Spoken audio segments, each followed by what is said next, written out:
Let the words of my mouth and the meditation of my heart be acceptable in your sight, O Lord, my rock and my redeemer. I enjoyed the readings we had today, especially St. Paul's letter to the Philippians.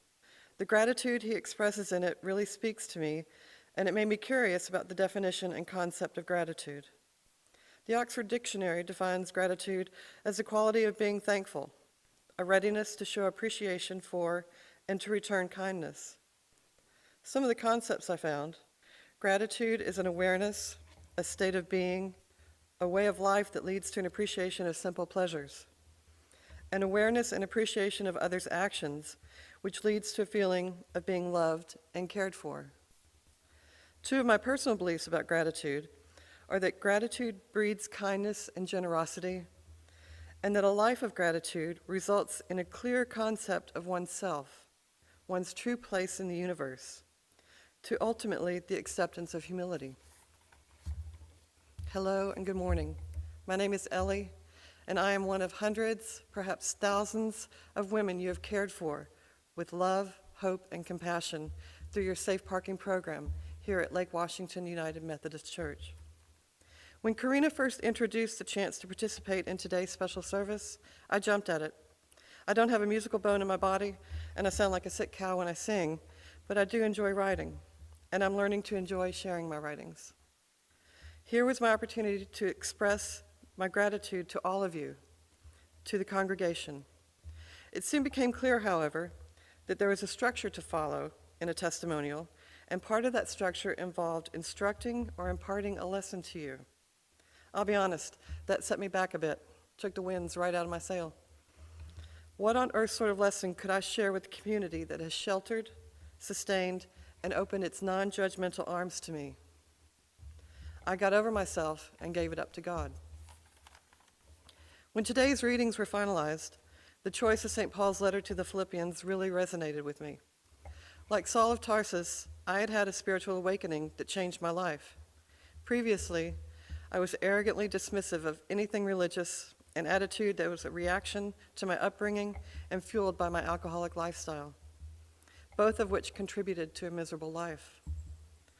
I realize now that God directed me to your safe parking program.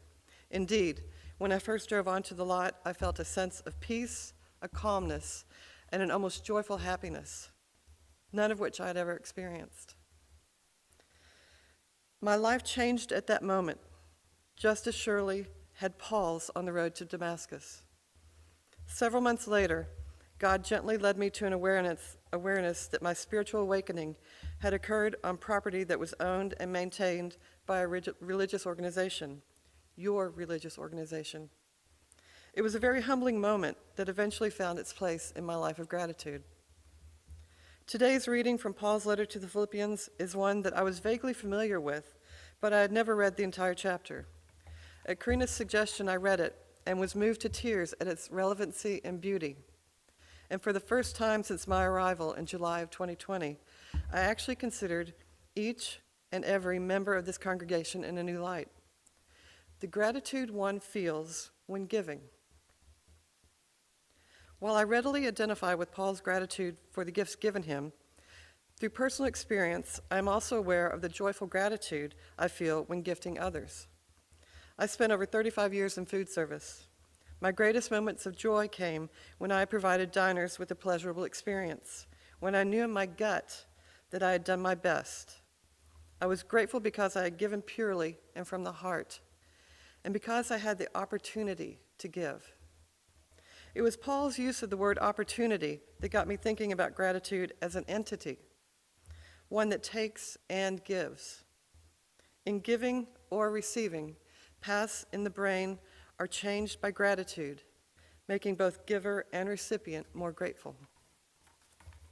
I have no idea of the decision-making process that led to the creation of the Safe Parking Program, nor of the assuredly massive maintenance decisions involved in its current iteration.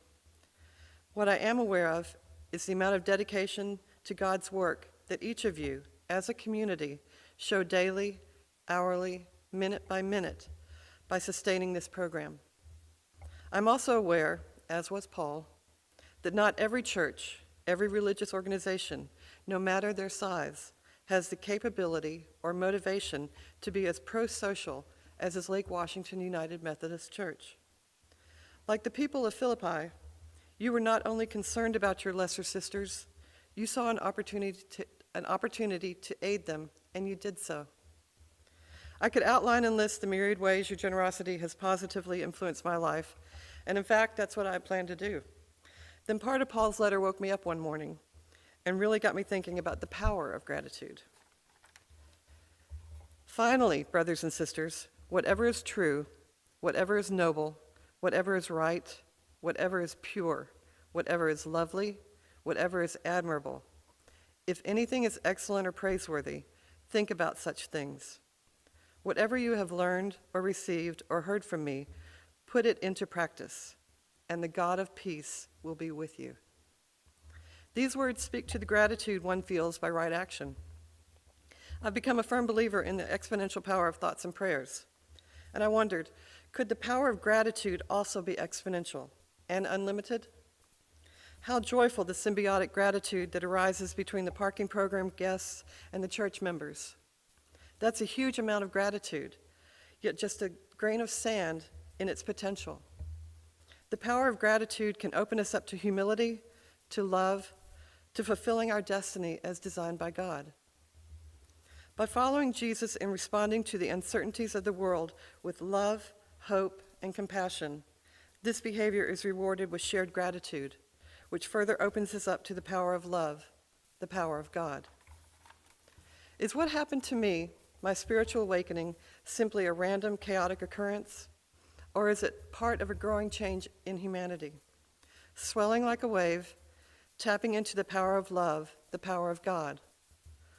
Lives of gratitude touching, influencing, and joining more lives of gratitude. Changing brain patterns over time, over generations, over millennia, over eons, eventually evolving the whole of humanity into a more true image of God who created us. We are the change. In closing, the immense gratitude I feel for Lake Washington United Methodist Church, for your religious organization, has changed my life. My initial spiritual awakening has deepened and grown into a very healthy appreciation of life, of my life, and life in general. I have no idea what my higher power has in store for me, but the lessons I have learned from your example are part of the foundation I have built over the past 280 days. I have no doubt that I will pick up my life not only a productive and contributing member of society, but also as a content and grateful woman. I offer you my deepest thanks. Happy Mother's Day.